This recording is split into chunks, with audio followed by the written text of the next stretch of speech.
El despido arbitrario y la estabilidad laboral. El despido. Concepto de despido.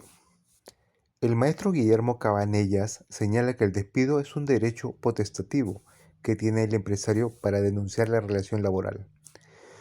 Deriva de un acto de su voluntad unilateral, por el cual le pone fin a la relación de trabajo.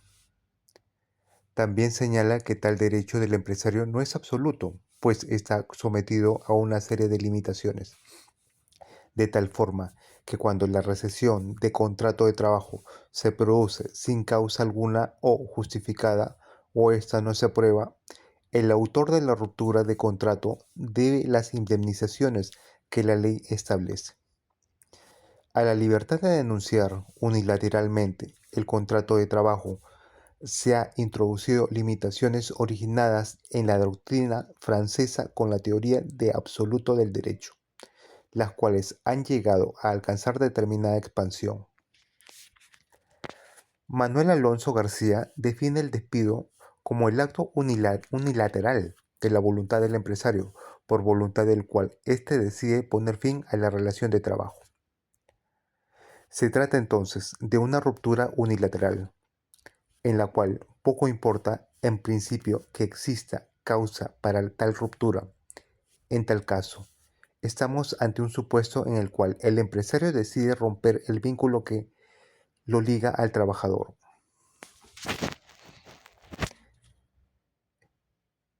En sentido amplio, afirma Alonso García, el despido es toda suspensión que lleva consigo la ruptura de la relación de trabajo.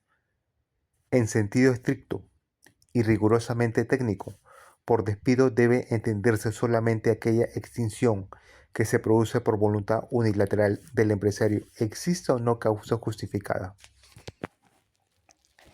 Del mismo modo, Alonso Lea concibe el despido como la resolución del contrato de trabajo por voluntad unilateral del empresario. De las definiciones dadas podemos apreciar un elemento interesante que solamente ha sido señalado por Cabanellas, y es el referido a que este tratadista no califica el despido como un simple acto unilateral, sino como un derecho del empleador que le otorga la potestad de resolver la relación contractual surgida con el trabajador como consecuencia de la celebración del contrato de trabajo de modo unilateral. Coincidimos con esta apreciación, porque si bien el despido es un derecho del empleador, tal como alude Cabanellas, el mismo no es un derecho absoluto, ya que posee limitaciones. Sin embargo, dichas limitaciones no anulan su calidad de derecho. Casualidad de despido. Existe la tendencia generalizada en los ordenamientos laborales a poner limitaciones a la facultad del despido por parte del empleador, a fin de evitar que ésta se ejerza en forma arbitraria. Por esta razón, se ha introducido la exigencia de que el despido se base en causa justa, sin la cual dicho acto extintivo carecerá de validez y eficacia. Por esto será menester agregar que el despido es una institución casual, ya que sólo se admite como facultad o potestad del empleador en la medida que se configure con una causa justa.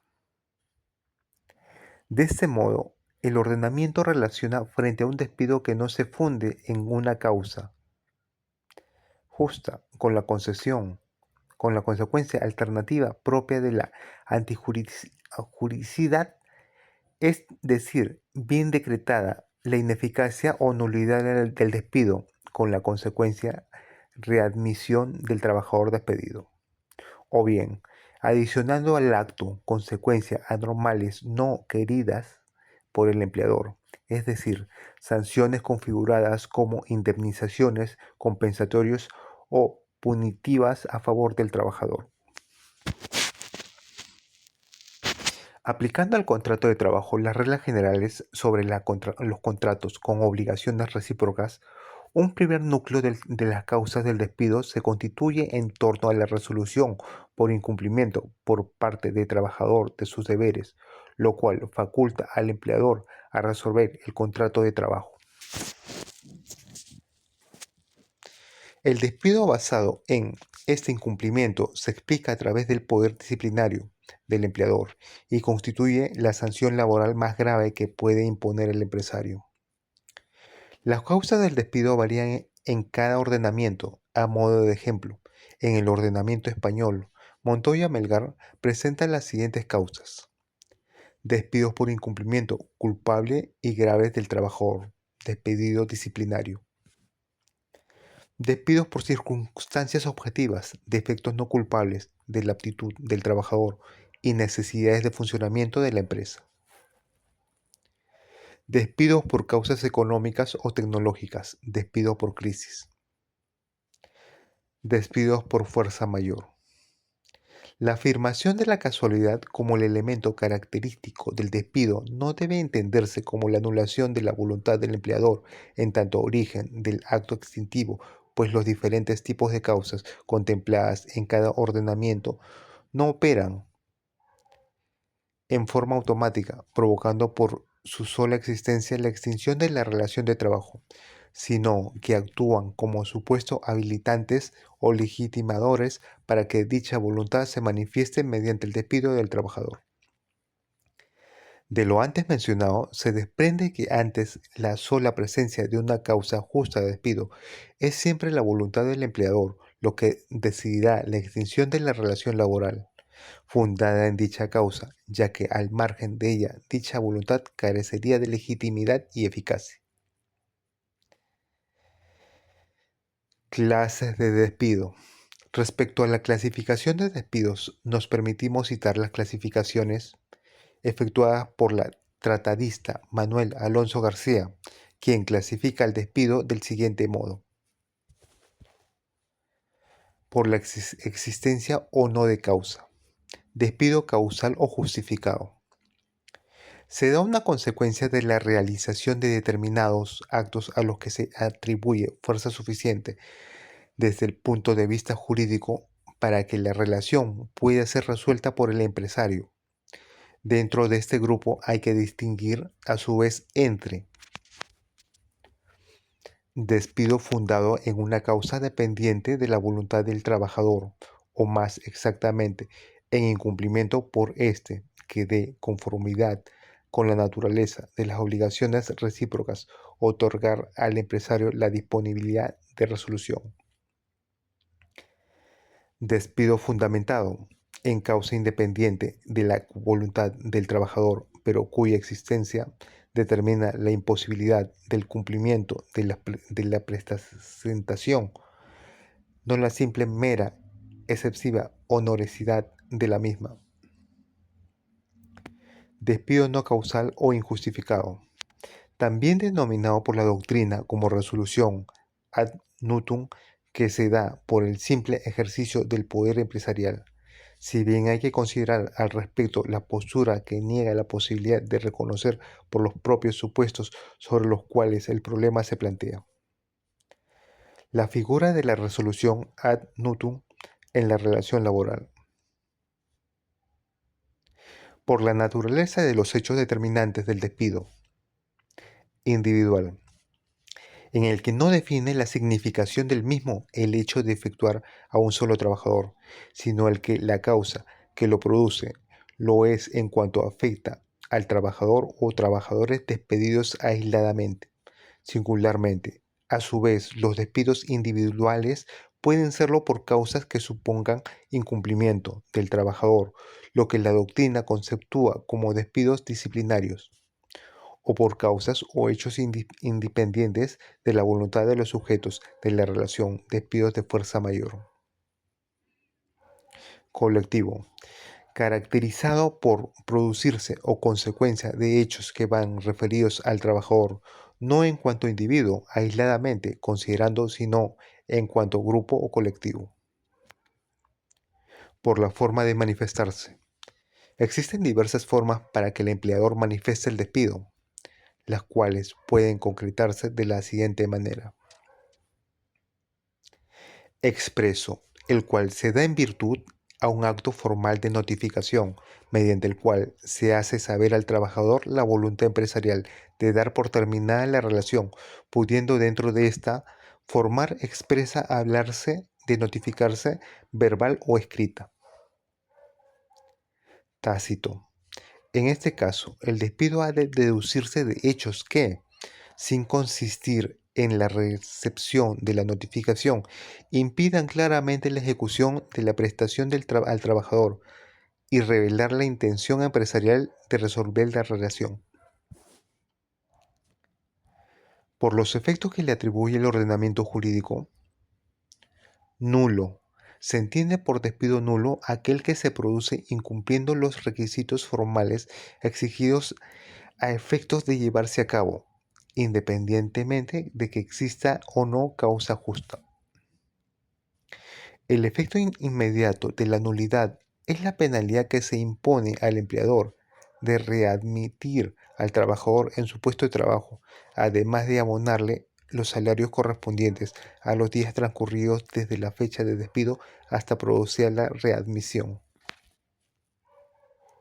Improcedente. Será improcedente el despido cuando, pese a haberse observado los requisitos formales inherentes al mismo, no se consideran suficientes las causas en que se pretende fundar, o dichas causas no han sido debidamente aprobadas. La declaración de improcedencia supone para la empresa la condena alternativa de readmitir al trabajador, de abonarle una indemnización. Procedente. El despido será procedente cuando ésta haya sido basado en una causa justa, debidamente probada por la norma que regule las causas de procedencia de despido en cada ordenamiento, en cuyo caso se dará por terminada la relación laboral sin derecho de indemnización. Resulta importante añadir un tipo de despido que el tratadista Rafael Caldera ha denominado despido indirecto, el mismo que define como una justa causa de retiro concretada en la terminación de la relación de trabajo por voluntad del trabajador.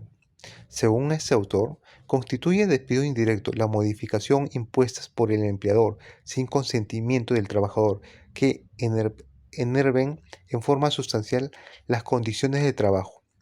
En principio, cualquier modificación a las condiciones de trabajo inicialmente pactadas, modificaciones que obedezcan exclusivamente la voluntad del empleador, importarían el derecho del trabajador a no aceptarlas y en consecuencia retirarse justificadamente del trabajo. Este tipo de despido no debe confundirse con lo que la doctrina laboral denomina el jus variandi, que constituye una potestad conferida al empleador de modificar unilateralmente la forma, modo o lugar de brindar la prestación laboral en aras del interés de la producción. Tipo de despido definidos por el Tribunal Constitucional. Es importante señalar que el Tribunal Constitucional peruano en la STC, expedido del 976 del 2001, AATC, ha definido tres tipos de despido cuyo efecto es readmisión en el empleo. Esos son: despido nulo. Aparece esta modalidad de conformidad con lo establecido en el artículo 29 del Decreto Legislativo 728 y como consecuencia de la necesidad de proteger, entre otros, derechos tales como los previstos en el inciso 2 del artículo 2 del inciso 1 del artículo 26 y del inciso 1 del artículo 28 de la Constitución.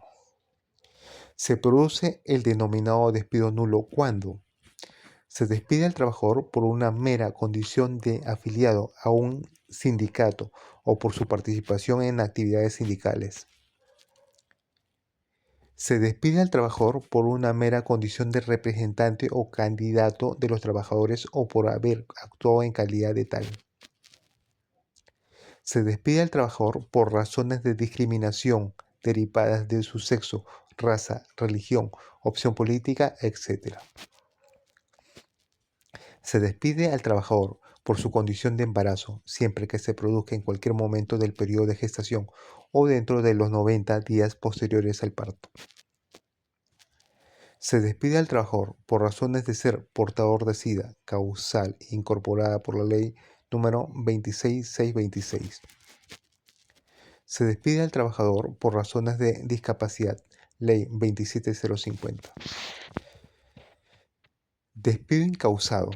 Es aquel que se produce cuando se despide al trabajador, ya sea de manera verbal o mediante comunicación escrita, sin expresarle causa alguna derivada de su conducta o su labor que la justifique. Despido fraudulento.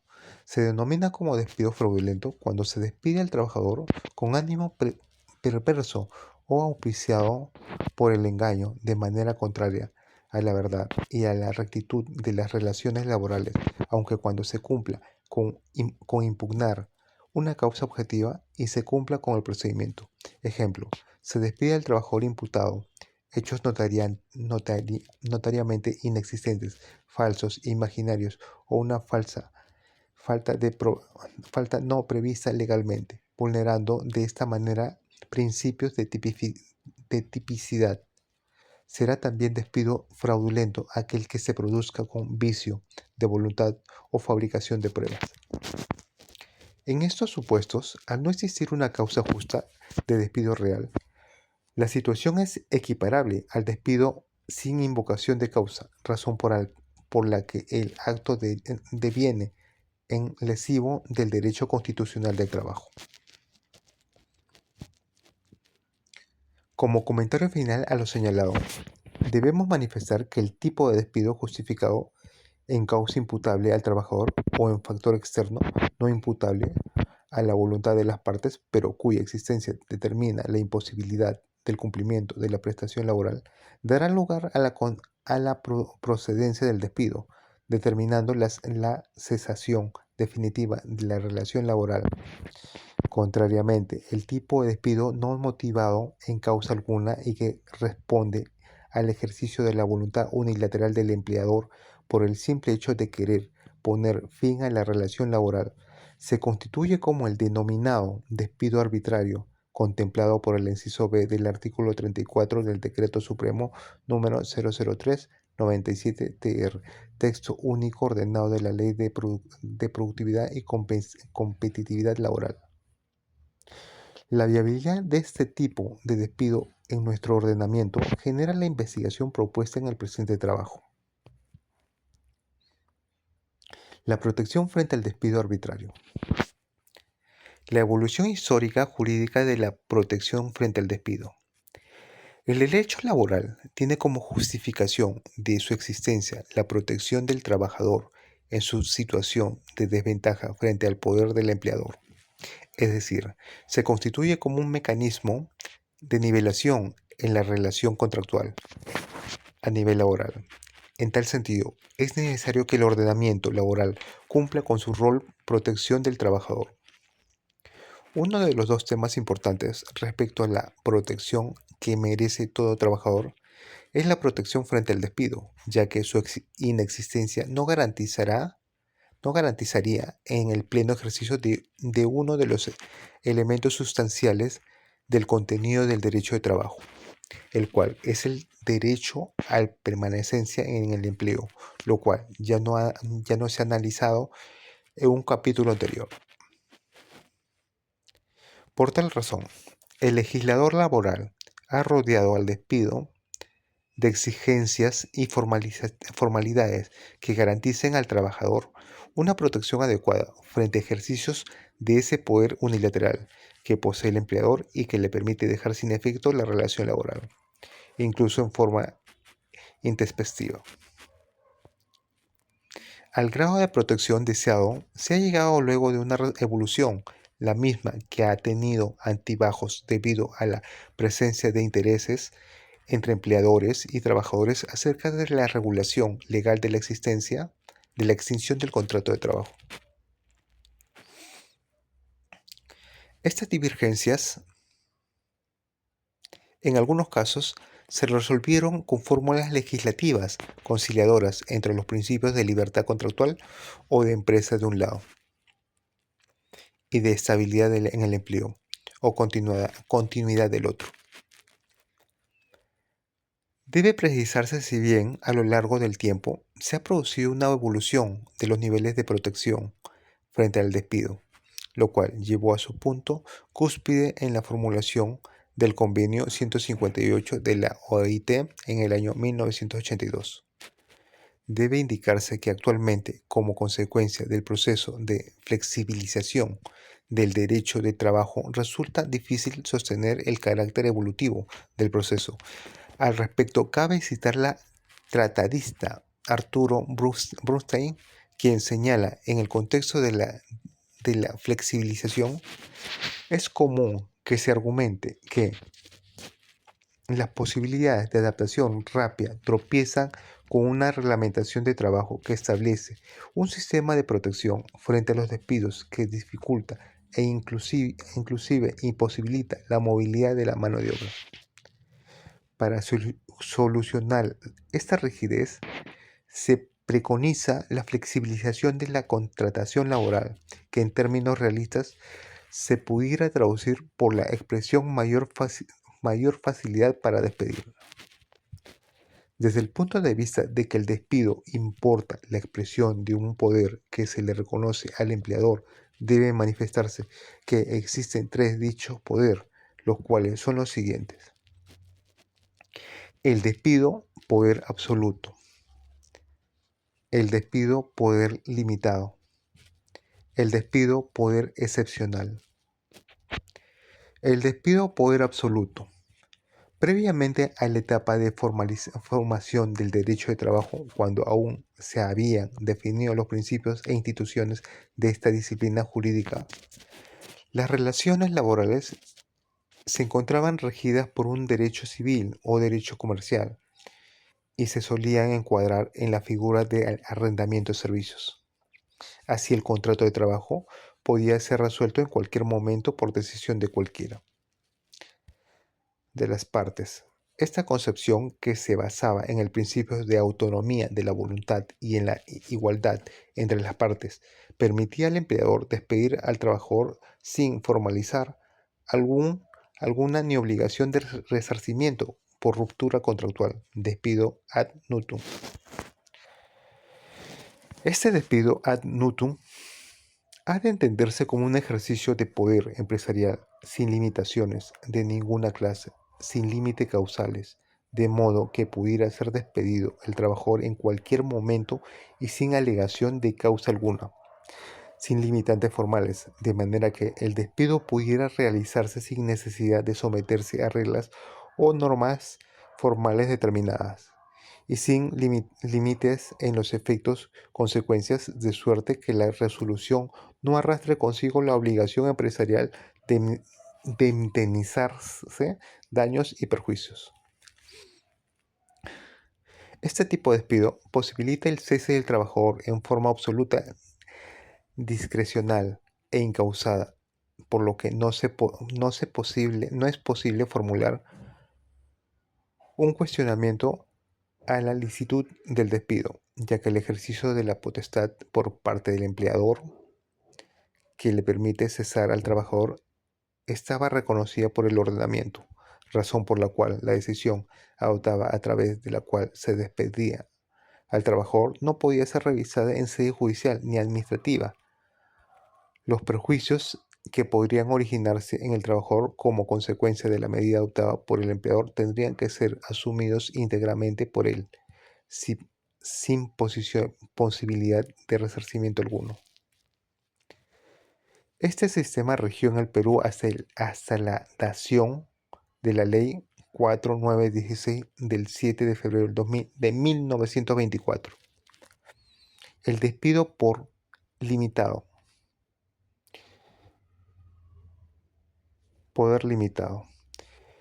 En una segunda etapa de la regulación del despido, ya se reconoce el decreto de trabajo como mecanismo de defensa de los derechos de los trabajadores y en su situación de desigualdad frente al poder del empleador.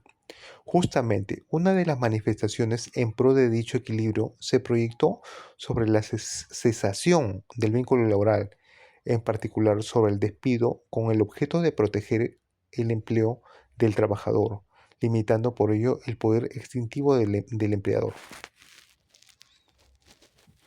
El tratadista van der Latz señala que esta evolución ha conocido tres etapas. la exigencia del preaviso antes de proceder al despido, la prohibición de despidos en determinados periodos y finalmente la exigencia de que toda terminación de la relación laboral por iniciativa del empleador deba basarse en una causa que la justifique. Esta etapa corresponde a la de la estabilidad de empleos. Al respecto, el tratadista Américo Pla sostiene que el preaviso y la indemnización de despido son denominadas limitaciones laborales impropias y precisa que éstas no nieguen el derecho a despedir, sino que parten del supuesto que es un derecho patronal, agregando que la eficacia de todas las medidas restrictivas dependerá de su onerosidad. Así, cuanto más gravazos sean las sanciones, menos despidos injustificados habrán. Este modelo de protección no hace posible el juicio de legitimidad del acto de despido, pues el empleador sigue gozando de una facultad ad libitum para despedir, bien que estando ahora obligado, ya sea al respecto una formalidad o a resarcir al trabajador, o a veces a ambas cosas de acuerdo a la opción que adopte el ordenamiento laboral. Se trata en definitiva, como lo define la doctrina, de un despido pagado, no sujeto a requisitos de fondo en cuanto a la existencia de una causa como elemento legitimador de despido. En esta etapa corresponde el régimen legal instaurado en el Perú con Ley número 4916 y su reglamento del 22 de junio de 1928. Estas normas introdujeron en nuestro ordenamiento laboral las figuras del preaviso y de la indemnización por despido, como limitaciones iniciales al poder empresarial de despedir al trabajador. El despido por poder excepcional. Se señala el poder empresarial de despedir al trabajador como poder excepcional, ya que en sí no existe dicha facultad, sino solo en determinadas circunstancias excepcionales que se denominan causas justas y que de no configurarse estas, no se configura este derecho, facultad o poder del empleador a despedir al trabajador. En este sentido, tal como sostienen Martín Valverde, Rodríguez, Sañudo y García Murcia, el ingrediente más decisivo de esta tendencia legal, más favorable a la estabilidad en el empleo, fue la restricción de la libertad empresarial de despido mediante la exigencia de justa causa. La justa causa viene a configurarse como el empleo, el elemento legitimador del despido. De esta manera, la existencia de justa causa hace emerger el poder empresarial del empleador, convirtiendo el acto de despido en un acto legítimo. La ausencia de justa causa convertiría al despido en un acto arbitrario y carente de legitimidad jurídica, por lo que de producirse un despido de manera arbitraria, el trabajador tiene expedida la facultad de impugnarlo y obtener un pronunciamiento que declare ilegítimo dicho acto patronal. El requisito de causalidad para la legitimidad del despido alcanzado reconocimiento internacional a través del convenio 158 de la OIT sobre la terminación de la relación de trabajo por iniciativa del empleador.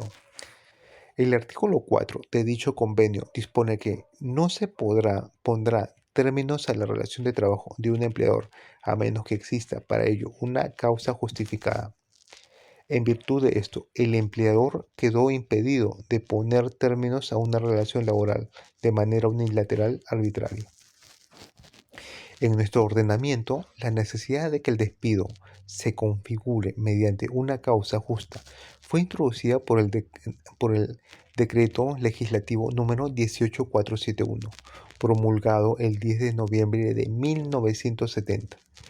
Este decreto introdujo por primera vez el régimen de estabilidad en el trabajo, siendo que esta institución ha, ha ido sufriendo importantes modificaciones y ha ido evolucionando, siendo reconocida constitucionalmente con la Constitución de 1976, que la elevó a rango de derecho fundamental.